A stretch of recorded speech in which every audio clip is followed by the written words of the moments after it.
namatay mga guys. Diyan, boy. Ito, nakalibing na. Diyan binirid. Kanina pa yan. Kanina pang umaga yan mga guys. Kaya, kikwento ko,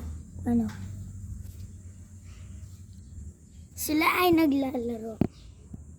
Kakaibigan, ito yung pumapat sa kanila na demon. Sila ay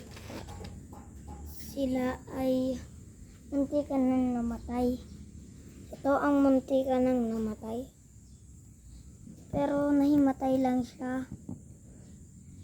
Sobrang rami kasi niyang ito yung pinanggamit nila para lamang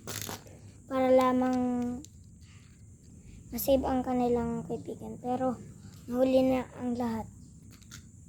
Sabay rin na yung isa. Read.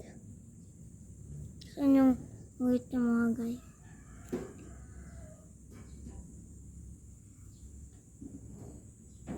Bahay na. Gadang lang kami. Wow mga god. Kaya goodbye. Sunod.